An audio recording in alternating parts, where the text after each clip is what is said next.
bersama Anda kali ini pagi hari ini dalam dialog lintas Makassar pagi membahas Omikron masuk Sulsel ya. Jadi dihimbau jangan panik. Omikron masuk Sulsel. Jadi virus yang konon kabarnya pendengar mutasi dari COVID-19 ini lebih cepat menyebar ya.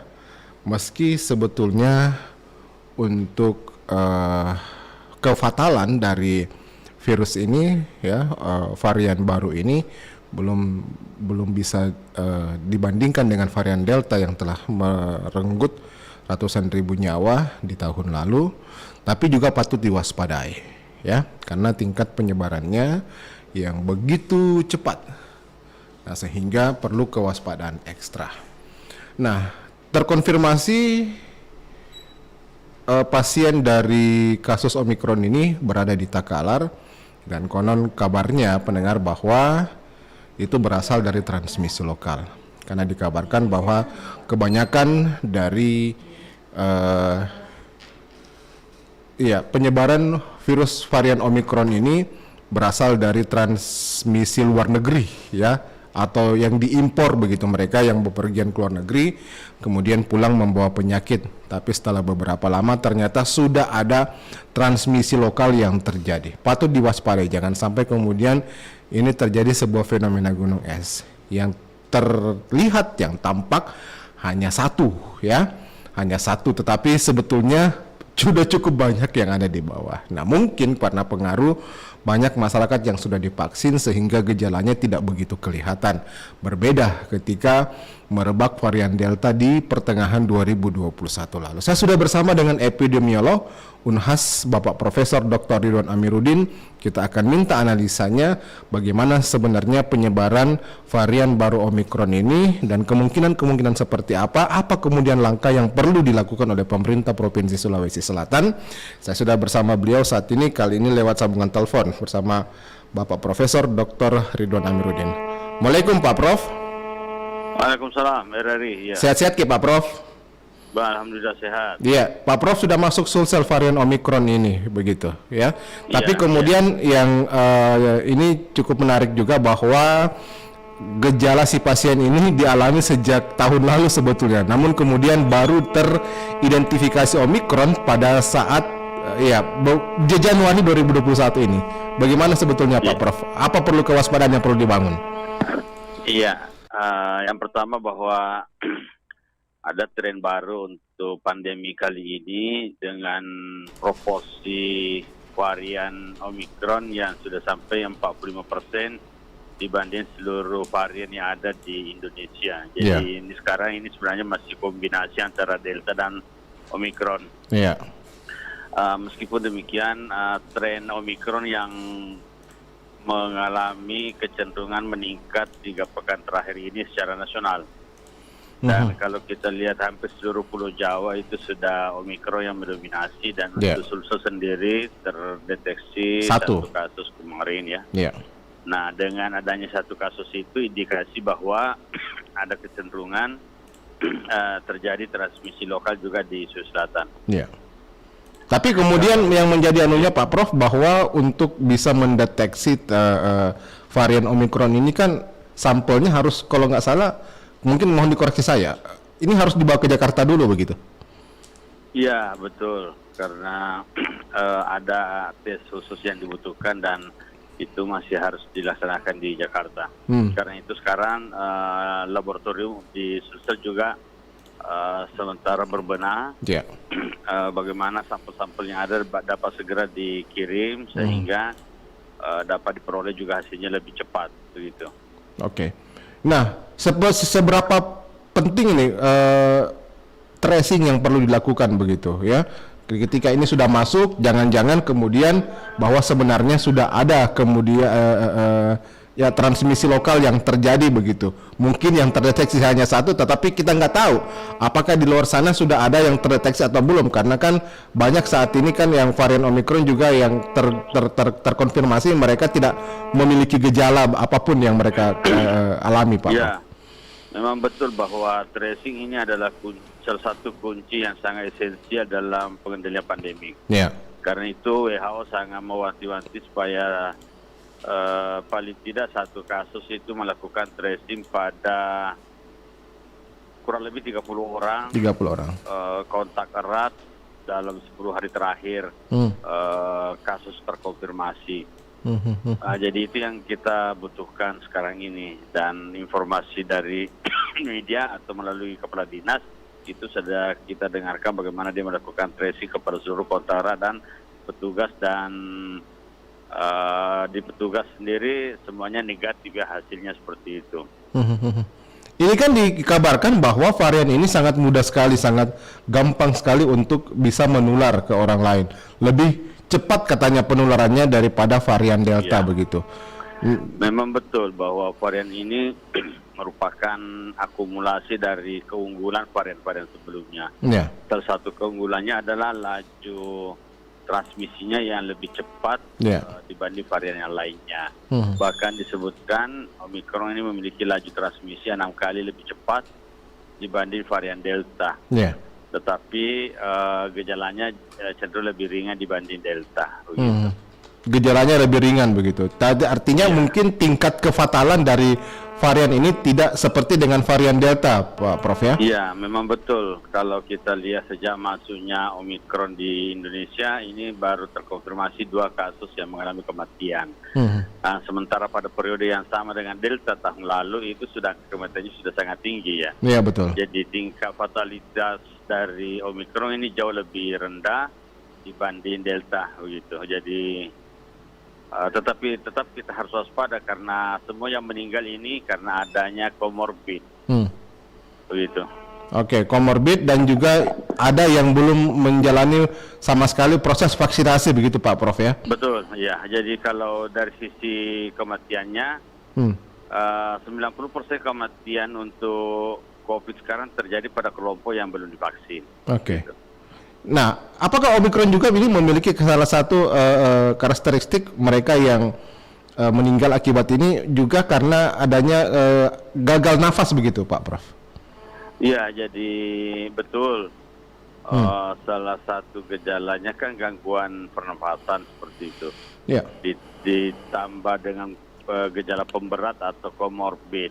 Jadi hampir semua COVID-19 ini kan selalu pada gangguan sistem pernafasan karena memang ini kan virusnya menyerang saluran nafas begitu. Semakin dalam saluran nafas diserang ini maka semakin parah COVID-nya. Nah untuk Omicron ini cenderung lebih pada saluran nafas bagian atas. Ini sudah ada satu kasus.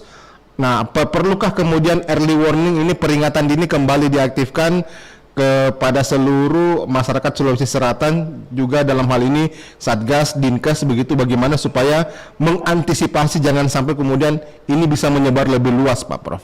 Nah, apa langkah-langkah apa langkah-langkah yang perlu dilakukan? Baik, betul. Jadi sekarang ini Satgas dalam hal ini Dinas Provinsi, Dinas Kabupaten Kota terus melakukan koordinasi mengantisipasi terjadinya lonjakan Omicron. Jadi langkah-langkah yang dilakukan tentu yang pertama terus meningkatkan komunikasi tentang ancaman gelombang ketiga ya untuk COVID-19 varian Omicron. Yang kedua mempersiapkan kapasitas laboratorium, kemudian kapasitas rumah sakit, koordinasi antar dinas, stakeholder dan Satgas. Itu yang sekarang ini digenjot. Di satu sisi meningkatkan cakupan vaksin, mengidentifikasi faktor-faktor penghambat cakupan vaksin di Sulawesi Selatan karena ada beberapa kabupaten kota yang masih melambat baik vaksin dosis 1 maupun dosis 2-nya itu berjalan terus Mas. Oke, ini untuk transmisi lokal dikhawatirkan jangan sampai ada migrasi begitu varian ini ke Sulsel, misalnya dari Jawa. Nah, bagaimana sejauh ini? Apakah perlu lagi diperketat pintu-pintu masuk begitu, lewat bandar udara ataupun juga lewat pelabuhan-pelabuhan? Kalau selama ini kan mungkin sedikit sudah ada kelonggaran ya untuk perjalanan via udara. Lalu bagaimana dengan via laut? Perlukah lagi kemudian ada surat untuk rapid test begitu, atau paling tidak untuk pendeteksi awal ketika akan melakukan migrasi perjalanan dari satu pulau ke pulau lain? Ya betul. Jadi salah satu upaya sebenarnya membendung laju transmisi itu adalah membatasi pergerakan penduduk. Iya. Nah, salah satu langkahnya itu adalah bahwa dipastikan bahwa semua orang yang melakukan perjalanan adalah orang yang sehat, Iya. supaya varian Omikron ini tidak ikut juga kemana-mana. Itu kan sebenarnya prinsipnya. Iya. Jadi adanya tes sebelum berangkat itu sangat penting untuk memastikan seseorang ini tidak menjadi sumber penularan selama proses perjalanannya atau tidak tertular dalam proses perjalanannya. Karena itu meskipun hanya telah mendapatkan vaksin, protokol kesehatan harus tetap dijalankan baik di transportasi publik maupun di proses embarkasi maupun debarkasinya. Oke. PTM saat ini sudah mulai juga Pak pembelajaran tatap muka, ya sekolah-sekolah sudah mulai berjalan kembali. Di tengah-tengah saat ini ada kemudian upaya penyebaran begitu ya, upaya atau ada ya kasus-kasus yang mulai bermunculan begitu ya, mulai bertambah lagi kasus. Lalu bagaimana Pak langkah antisipatifnya begitu? Ini kan ditakutkan anak-anak nanti juga ikutan di dalamnya. Iya betul. Jadi dengan sebenarnya pembukaan PTM ini terkait dengan suatu wilayah. Semakin terkendali pandeminya, maka PTM-nya semakin mendekati 100%. Hanya karena adanya tren peningkatan varian baru Omikron, maka ini menjadi warning juga bagi kita. Itu juga sudah diatur dalam keputusan Menteri bahwa apabila ada kasus yang ditemukan, maka paling tidak sekolah yang bersangkutan untuk sementara harus ditutup dan dilakukan tracing pada seluruh kelompok yang berpotensi tertular atau menularkan di wilayah tersebut. Jadi aturannya sebenarnya sudah jelas, tinggal diterapkan. Kemudian anak sekolah 6-12 tahun juga sudah dipersiapkan untuk mendapatkan vaksinnya. Seperti itu. Dan dapat dipastikan bahwa sekolah-sekolah sekarang harus dapat menerapkan protokol kesehatan, tempat cuci tangan, pengaturan jarak bangku sekolah atau masker kepada seluruh siswa. Itu harus tetap ditegakkan sehingga sangat diharapkan adanya pengawas protokol kesehatan di masing-masing sekolah. Ini dia pengawas protokol kesehatan di sekolah yang saya lihat saat ini belum ada begitu. Betul Pak. Yang belum ada Pak ya. Nah ini kemudian di Jakarta kita belajar dari kasus yang terjadi di Jakarta. Ketika terjadi PTM 100%, ada beberapa siswa yang terkonfirmasi, bahkan ada yang terkonfirmasi Omikron juga, ada guru juga yang terserang, dan akhirnya beberapa sekolah pun ditutup untuk sementara pelaksanaan PTM begitu. Nah, ini kan sebagai peringatan begitu untuk daerah-daerah lain, termasuk di Sulawesi Selatan. Nah, bagaimana langkah-langkahnya ini Pak Prof, menurut Anda? Ya, jadi itu tadi sudah dijelaskan bahwa semua sekolah yang akan melaksanakan PTM itu berdasarkan level PPKM di masing-masing wilayah. Nah, semakin rendah levelnya berarti kan PTM-nya semakin terbuka 100%. Nah, terkait dengan itu pada situasi tren kasus Omikron meningkat, maka itu harus dievaluasi setiap 2 minggu. Dan evaluasi mingguan ini menjadi sangat penting. Memastikan bahwa semua komponen pembelajar di satu sekolah, guru, murid, kemudian tenaga pendidikan, itu adalah kelompok yang sehat ya. Kemudian dalam proses perpindahan atau dari rumah ke sekolah, anak-anak kita tidak terpapar COVID-19. Jadi protokol sekolah, protokol di rumah, dan protokol di publik, transportasi publik harus tetap dijalankan. Nah itu memang yang menjadi tantangan sekarang ini, karena ada tren disiplin warga terhadap protokol kesehatan kan cenderung mengalami penurunan. Sangat menurun sekali. Melonggarnya PPKM begitu Pak. Oke. Iya. Nah, lalu untuk saat ini Pak Prof, kita melihat juga bahwa bagaimana dengan di Sulsel sendiri? Apakah kalau kasus COVID-19 ini masih cukup terkendali enggak Pak Prof? Menurut pandangan Pak Prof? Kalau secara umum kasus sekarang masih sangat terkendali untuk wilayah Sulsel. Jadi kalau di Sulsel itu kita bisa lihat dari positivity rate, salah satu parameter itu masih 1,4%. Tapi itu juga sebenarnya mengalami tren peningkatan karena kita pernah di angka 0, sekian persen. Kasus aktif kita sekarang 0,07%. Artinya rata-rata kasus itu per hari kurang lebih di bawah 10 lah kasus per hari. Kalau per tanggal 24 itu hanya ada kasus secara keseluruhan di Sulsel ada 49 kasus. Dengan laju kasus positifnya 0,54, artinya situasi sekarang ini terkendali ya. Sudah 18 pekan ini seluruh indikator yang disarankan oleh WHO untuk mengatakan pandemi terkendali itu telah kita penuhi semuanya. Hanya memang ancamannya itu Omikron karena tren nasionalnya mengalami peningkatan 3 pekan terakhir ini, Mas. Ada ancaman begitu Pak Prof ya. Nah, Sulsel sudah terkonfirmasi 1. Nah, kemudian berapa lama kita bisa menunggu bahwa ini dipastikan hanya satu saja, tidak ada penularan lain nih, Pak Prof? Ya, kalau modeling yang dilakukan itu ada proyeksi bahwa sekitar bulan Februari atau awal Maret kasusnya untuk Omikron ini akan mengalami puncak kasus begitu. Jadi sekarang dengan 1 kasus ini adalah sebenarnya awal dari pergerakan Omikron di Sulsel. Jadi kita belum tahu pasti apakah yang satu ini akan menjadi klaster tersendiri atau adanya migrasi atau import cases dari wilayah lain. Jadi tetap kewaspadaan kita menjadi sangat penting. Kalau kita bisa mempertahankan situasi yang ada sekarang, tentu itu jauh lebih baik begitu lah. Tapi ini bisa nggak kemudian ini kita pertahankan Pak Prof? Bisa dipastikan ini berapa lama kemudian sejak kasus pertama kali ditemukan bahwa kita benar-benar aman, hanya satu kasus saja yang betul-betul ada di wilayah ini Pak Prof?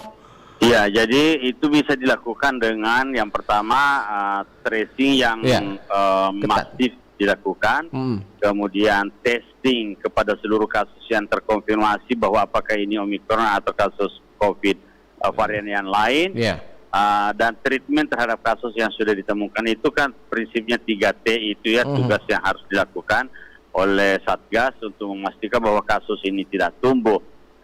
Kemudian dari sisi publik kan programnya tentu kembali kepada disiplin pada 5M-nya seperti itu. Dan pada saat aspek yang ketiga adalah bagaimana meningkatkan cakupan vaksin pada seluruh jenjang atau strata atau kelompok populasi berisiko kita. Itu aja poin yang harus diaktifasi sekarang, Mas. Nah kalau vaksin sendiri untuk jenis varian ini mampu nggak, ini pertanyaannya kemudian, mampu nggak kemudian ini untuk menangkalnya Pak Prof? Ya, jadi beberapa vaksin kalau kita melihat memang Omikron ini, beberapa pakar menjelaskan bahwa masih cukup efektif untuk memberikan perlindungan ya, karena kebetulan misalnya untuk Indonesia sekarang kan masih kombinasi nih berbagai varian yang meningkatkan kasus. Nah, memang ada sedikit kekhawatiran karena Omikron ini memiliki keunggulan, bahkan disebutkan dapat menghindari imunitas seseorang ya, jadi bisa menyamarkan dirinya sehingga dia tidak terdeteksi pada imunitas seseorang. Jadi ini yang menjadi tantangan baru, dan itu dijelaskan bahwa kita masih butuh 2-3 pekan ke depan untuk memastikan itu. Butuh 2-3 pekan ke depan ya. Nah, kalau mungkin ada kesempatan untuk booster, ini bisa lebih baik lagi nggak Pak Prof ini kalau misalnya booster? Untuk tingkat proteksinya. Ini kan upaya untuk mempertahankan efektivitas dari imunitas seseorang yang cenderung menurun setelah 6 bulan vaksinasi keduanya. Jadi booster ini adalah vaksinasi ketiga yang diperoleh untuk meningkatkan atau mempertahankan efektivitas vaksin yang telah diperoleh selama 5-6 bulan yang lalu. Begitu, Mas. Baik. Ya, mungkin terakhir Pak Prof, ini karena sudah ada 1 kasus di Sulsel, kita berharap bahwa ini tidak ada lagi begitu ya. Kita tunggu sampai 2-3 minggu ke depan. Nah, apa mungkin himbauan-himbauan Pak Prof kepada masyarakat begitu? Baik, jadi Bapak Ibu warga Sulsel, sekarang ini secara nasional COVID-19 mengalami tren peningkatan dalam 3 pekan terakhir ini, dan terutama dominasi varian baru Omikron. Dan hampir semua yang mengalami kasus ini bisa karena ada riwayat perjalanan maupun karena ada kecenderungan juga terjadinya transmisi lokal. Dan meskipun sudah vaksinasi kedua atau booster, kita harus tetap menjaga protokol kesehatan, terutama bila berada di ruang-ruang yang tertutup, dipastikan bahwa ventilasinya terbuka, kemudian memastikan bahwa protokol kesehatan masih dapat tetap menjadi perhatian, karena upaya preventif terbaiknya adalah menggunakan masker dan menjaga jarak. Itu poin yang sangat penting pada situasi sekarang ini. Itu aja, Mas. Baik. Pak Prof, terima kasih banyak Pak Prof untuk waktunya. Baik, terima kasih untuk himbauannya. Semoga bermanfaat. Ya, Selamat beraktivitas kembali. Assalamualaikum warahmatullahi wabarakatuh. Selamat pagi. Waalaikumsalam. Ya. Profesor Dr. Ridwan Amiruddin, epidemiolog dari Universitas Hasanuddin Makassar, sudah menyampaikan analisanya, ulasannya terkait varian Omikron ini. Intinya prokesnya tetap dijaga, ya, karena memang dalam beberapa waktu terakhir ini seiring dengan laju pengendalian COVID-19 di Sulawesi Selatan yang sedikit lebih baik, ya, masyarakat juga tampaknya sedikit agak berkurang ini tingkat kepatuhannya terhadap protokol kesehatan. Sudah banyak yang tidak pakai masker, ya, kerumunan sudah banyak begitu. Nah, jangan sampai kemudian ada klaster-klaster baru yang bisa saja terjadi meningkat begitu. Nah, ini yang perlu diperhatikan. Ya, ini perlu dihimbau kembali kepada masyarakat bahwa ada tren peningkatan kasus dalam 2 sampai 3 minggu terakhir ini. Baik. Pendengar Pro 1 dimanapun Anda berada, kita akan berlanjut untuk narasumber berikutnya dari Kepala Bidang Pengendalian dan Pencegahan Penyakit Dinas Kesehatan Provinsi Sulawesi Selatan. Tetap bersama kami dalam Dialog Lintas Makassar Pagi. 4 FM Kanal Inspirasi Pro 1 RRI Makassar.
kamu dari otakku.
Sembilan 94,4 FM. Kanal Inspirasi. Pro 1 RRI Makassar. Anda masih bersama kami pendengar di RRI Pro 1 Makassar dalam dialog lintas Makassar pagi. Omikron masuk Sulsel, ya. Omikron masuk Sulsel. Dan saat ini saya sudah akan bersama dengan Kabid P2P, ya, dari Kepala Bidang Pencegahan dan Pengendalian Penyakit Dinas Kesehatan Sulawesi Selatan, Bapak Muhammad Husni Tamrin, SKM MKes. Saya sudah bersama beliau lewat sambungan telepon. Assalamualaikum, selamat pagi Pak Husni. Pagi, ya. Assalamualaikum. Ya. Salam. Terima kasih sudah bergabung bersama RRI, Pak Husni. Bahwa saat ini kita tahu varian Omikron sudah terdeteksi di Sulawesi Selatan. Nah, langkah antisipatif apa yang telah dilakukan oleh Dinas Kesehatan supaya ini jangan sampai kemudian meluas nih Pak Husni? Ya. Ya. Baik, Assalamualaikum warahmatullahi wabarakatuh dan selamat pagi, ya. Salam sejahtera buat kita sekalian, ya, Bapak Ibu sekalian yang saya hormati. Ya. Bahwa sesungguhnya memang kemarin sudah ada kasus konfirmasi Omikron, ya, dari Kabupaten Takalar. Ya, Kabupaten Takalar atas nama NR, ya, 27 tahun laki-laki. Nah itu hasil pemeriksaan dari Ditbangkes menunjukkan bahwa dia Omikron. Nah, riwayat bahwa sesungguhnya ini ada bawaan penyakit komorbid adalah TB, Ya. TB. Nah, selama ini memang dirawat di rumah sakit Pajonga ya, Ya. dengan lek di Kabupaten Takalar. Nah, setelah itu tanggal 19 dia paksa ya, pulang paksa. Nah, dan tanggal 20 keluar konfirmasi positif ya Omikron dari Litbangkes. Jadi pagi itu juga saya kontak ya KBP 2P Dinkes Takalar ya. Pagi itu saya bicara untuk mengambil langkah-langkah antisipasi. Yang pertama ya bagaimana mengamankan kasus ya penderita dalam rangka memutus mata rantai penularan. Makanya pada hari itu minta untuk dijemput ya, untuk kembali diisolasi dan dirawat di rumah sakit, ya, di rumah sakit. Nah, jadi pada hari juga itu Dinkes Provinsi turunkan tim reaksi cepat, TRC, tim reaksi cepat untuk penyelidikan kasus, ya, bukan kasus memastikan pertama bahwa kasus itu ya yang pasien sudah berada di rumah sakit untuk disosialisasi dan dirawat. Nah, setelah itu kita sudah melakukan kontak tracing, ya, kontak tracing, ya, baik kepada keluarganya, ya, keluarganya, dan kepada tenaga kesehatan. Karena ini adalah kontak mereka semua, karena mengingat dia sudah kontak sebelumnya, ya, sudah dirawat sebelumnya, sehingga 19 ya, daerah telah kita melakukan swab, ya, lakukan testing swab dan telah diperiksa. Nah, alhamdulillah ke-19 ini adalah negatif.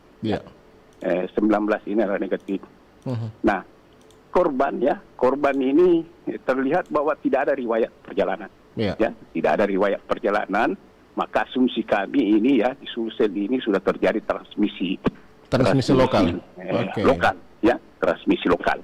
Nah, seperti itu. Nah, untuk itu ya, nah tentu masyarakat tetap tenang bahwa sifatnya ini penularannya cepat, ya, cepat. Maka penularan cepat ini harus dihadapi dengan pertama ya cepat vaksin, cepat vaksinasi COVID. Ini yang harus, karena terbukti Omikron ini ketika banyak mengena ya terjangkit pada orang-orang yang sudah divaksin, namun mereka semua adalah 99% adalah tanpa gejala. Tanpa gejala. Karena memang tentu vaksinasi ini efektivitasnya adalah membuat orang kena dan tidak sakit. Bahkan tidak parah, ya, tidak parah. Itu yang pertama, bahwa cepat harus vaksin, vaksin. Kedua, karena sudah transmisi lokal, ya mari kita perketat protokol kesehatan. Ya, protokol kesehatan, ya, pakai masker, cuci tangan, hindari kerumunan, ini yang harus tetap kita lakukan. Ya, kira yang ketiga adalah ya itu hindari kerumunan dan bepergian. Ketika mau bepergian tidak terlalu penting, ya tentu tidak usahlah dilakukan seperti itu, Pak. Kalau kami boleh tahu kondisi pasien saat ini bagaimana, Pak Husni?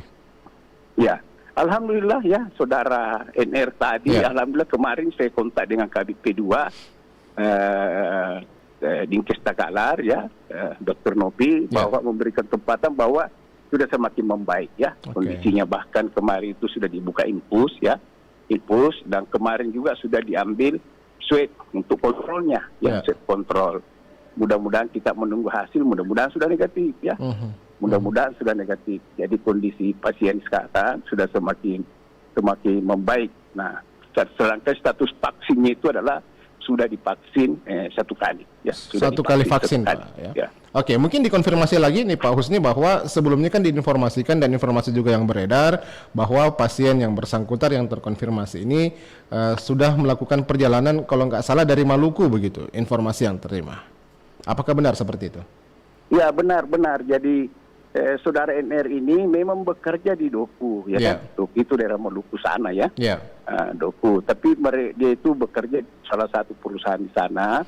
Tapi kembali, ya, kembali pada akhir Oktober, ya, akhir Oktober. Mereka kembali, ya, mereka sudah kembali ke Takalar di akhir Oktober. Nah, seperti itu. Namun dalam anunya memang dia punya penyakit penyerta, yaitu penyakit TB dan penyakit lainnya. Ya, inilah yang membuat dia sesak, ya, sesak, sehingga melakukan pemeriksaan kesehatan di puskesmas setempat, ya. Setelah itu diberi obat, sifatnya rawat jalan. Namun ya setelah itu dapat keluhan, makanya dia ke rumah sakit Takalar. Nah, disitulah dia dirawat di UGD. Jadi betul bahwa mereka, tapi itu sudah pulang sejak akhir Oktober. Ini menjadi pertanyaan kemudian, di mana ia bisa terkontaminasi, bisa tertular dari Omikron ini, karena kan menurut informasi sendiri bahwa orang yang terkontaminasi Omikron ini, taruhlah mungkin dia sudah pernah ke Jawa begitu. Di Jawa kan cukup banyak kasus yang terkonfirmasi terjadi di sana seperti DKI, Jawa Tengah, bahkan sampai ke Jawa Timur begitu. Ini pertanyaan kemudian, di mana ia bisa tertular begitu, kemungkinannya ini Pak Husni. Iya, jadi memang itu syarat untuk pemeriksaan Omikron itu adalah salah satu adalah di samping CT di bawah 30, samping itu punya riwayat kontak atau punya riwayat perjalanan, punya riwayat perjalanan. Nah ini saudara NR ini dalam catatannya kita anggap bahwa tidak ada riwayat perjalanan, tidak ada. Nah, inilah makanya asumsi kita ini sudah transmisi lokal. Ini sudah transmisi lokal. Nah, pada saat beliau sakit di rumah sakit itu tentu sering dijenguk, dijenguk pada saat itu juga kan tentu tidak dirawat di perawatan KOPI. Nah, sering dijenguk pada saat itu, nanti setelah diswab ternyata positif, baru dimasukkan di ruang isolasi. Jadi asumsi kita, mohon maaf ini asumsi Iya, betul. Asumsi setelah dilakukan kontak tracing bahwa jadi kemungkinan dia tertular di daerah tetap di daerah Takalar. Berhubung ada salah seorang anggota keluarganya ini yang pelaut. Ini yang pelaut. Ini yang pelaut. Tapi juga kemarin sudah dites dan alhamdulillah negatif. Tapi mungkin saja ini asumsi, mungkin saja dia sudah melewati masa inkubasinya. Sudah negatif. Karena berhubung juga terlihat memang bahwa ini keluarganya ini yang mobilitas tinggi, itu sudah vaksin 2 kali. Vaksin 2 kali. Nah, di sisi lain kita tahu Omikron ini lebih banyak yang sifatnya OTG. Orang tanpa gejala Pak Prof Orang tanpa gejala. Asimptomatik. Nah, Pak Husni, kemungkinan bisa nggak untuk varian ini, apakah kemungkinan ada lagi selain yang terkonfirmasi ini, saudara MR yang terkonfirmasi ini, tapi kemudian ini nggak terdeteksi begitu? Nah makanya sejak itu malam ini kan pertama saya dilantik 31 Desember sebagai Kabid P2P. Pada saat itu saya sudah mulai bertanya, ada ndak Omikron? Ada ndak Omikron?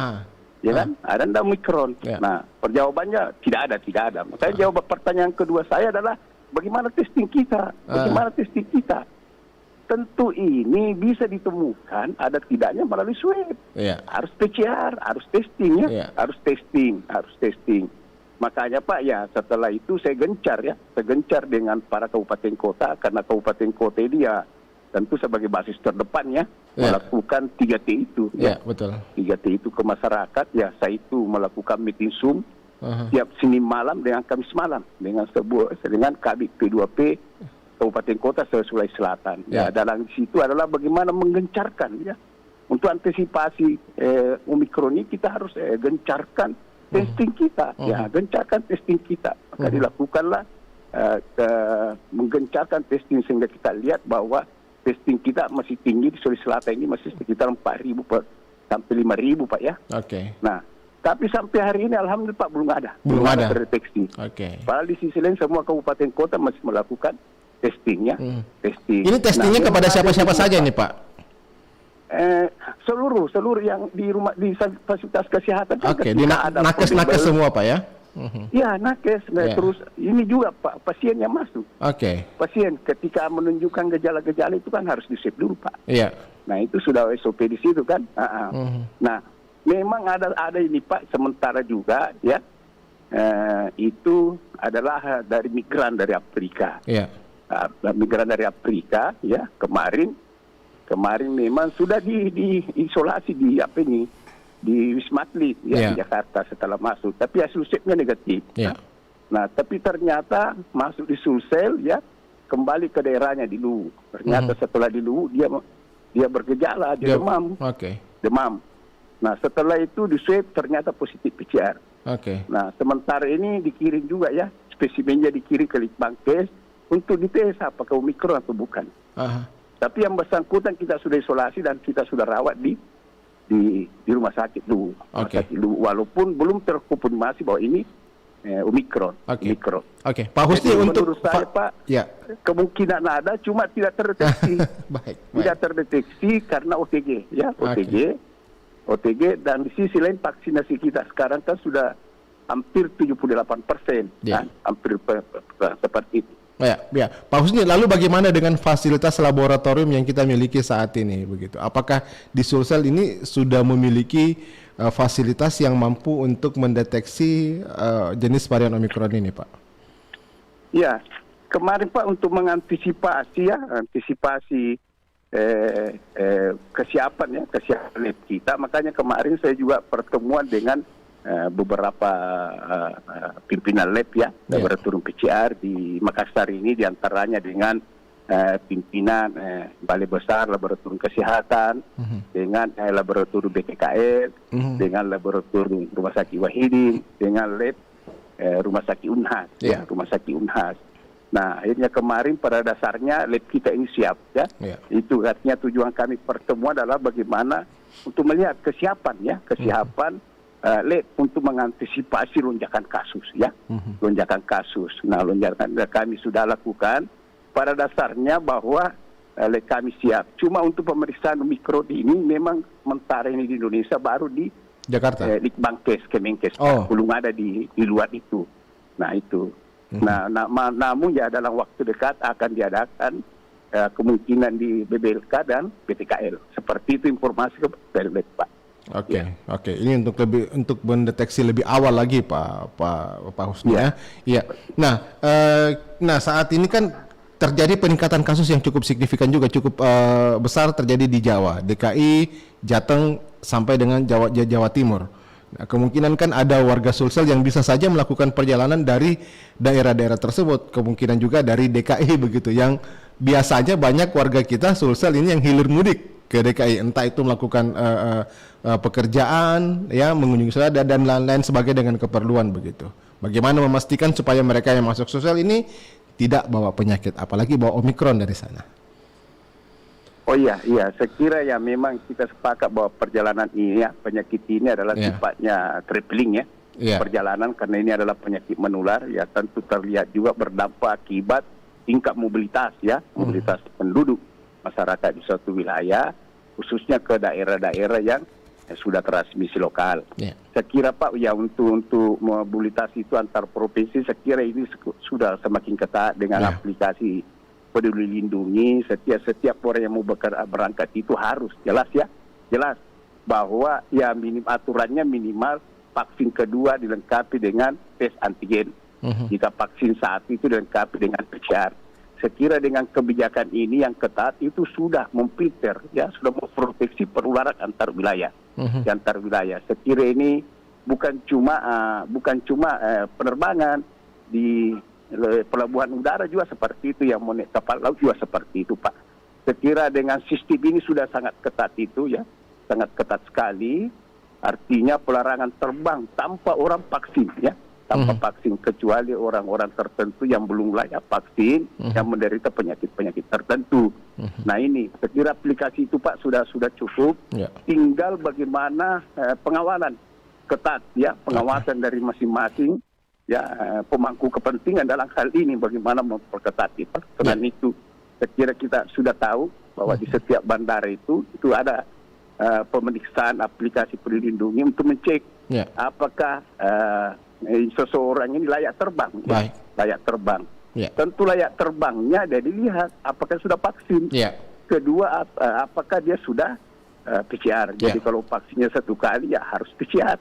Nah, negatif. Kalau vaksinnya 2 kali cukup dengan antigen negatif. Dengan sistem ini Pak, kami berkeyakinan bahwa ini akan mampu memproteksi. Ini akan mampu memproteksi, memproteksi. Nah, di samping itu juga tentu juga kita minta masing-masing daerah untuk melakukan testing, testing yang ketat, Jadi setiap begitu muncul gejala ya harus dilakukan testing seperti itu. Ya, Pak Husni, ini pembelajaran tatap muka juga sudah mulai begitu ya. Nah, di negara kita mungkin Sulsel belum masih masih terkendali lah untuk COVID-19. Anak-anak sudah mulai belajar di sekolah ya. Nah, tapi kemudian ada sorotan juga bahwa terkesan penerapan protokol kesehatan ini di masyarakat sedikit mulai menurun ini, Pak Prof. Bagaimana langkah upayanya supaya jangan sampai kemudian masyarakat dikendorkan prokesnya, Pak? Ya, saya kira ya kita sudah tahu beberapa sekolah kita sudah buka untuk melakukan tatap muka. Saya kira ini harus dilihat pertama ya kesiapan pihak sekolah sendiri ya. Pihak sekolah harus siap bagaimana penerapan kesehatan di sekolah, bagaimana jadwal ya, bagaimana ruangan sudah disetting jaga jarak, terus bagaimana jadwal yang tidak bersamaan semua masuk, yang mungkin cuma 50-20% yang masuk setiap saatnya, sehingga tidak terjadi kerumunan. Nah, tentu ini diikuti bahwa semua komunitas sekolah sudah harus divaksin. Ya?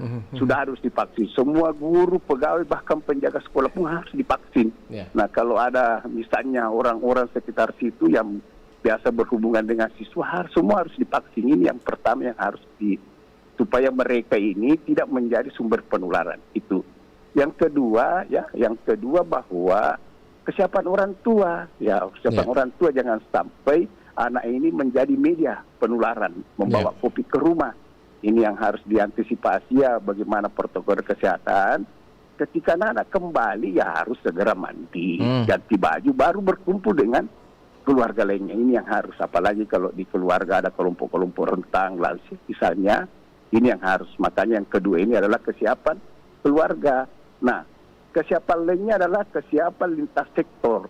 Ya, apakah dinas perhubungan, Satpol PP, Polri dan sebagainya ini untuk menjaga anak-anak ini karena tingkat kerentanan ada pada jarak antara sekolah dengan rumah. Ya, jangan sampai anak-anak sekolah ini dari sekolah mampir lagi kumpul di mana dan sebagainya. Yang ini harus betul-betul berfungsi bagaimana menggiring anak-anak sekolah kita begitu setelah pulang dari sekolah langsung ke rumah dan ini juga harus diikuti pengawasan dari guru dan pengawasan dari keluarga.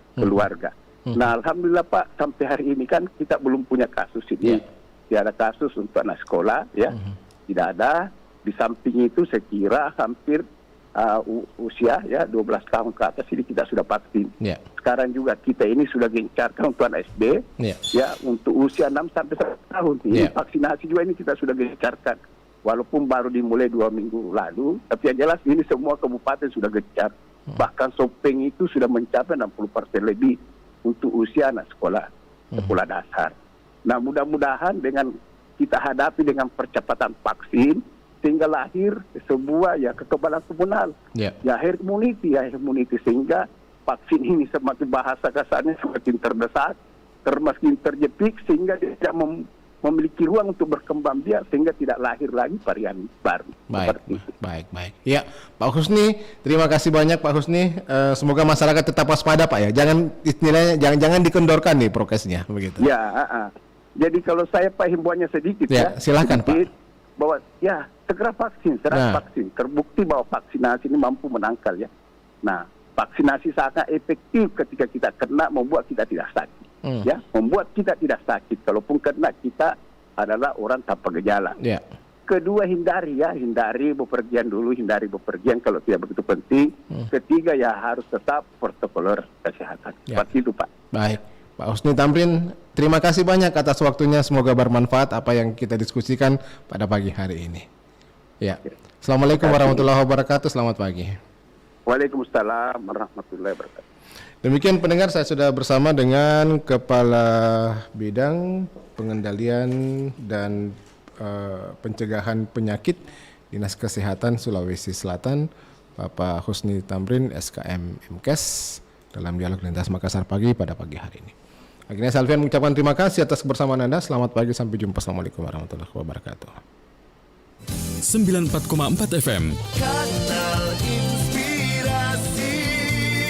Pro 1 RRI Makassar.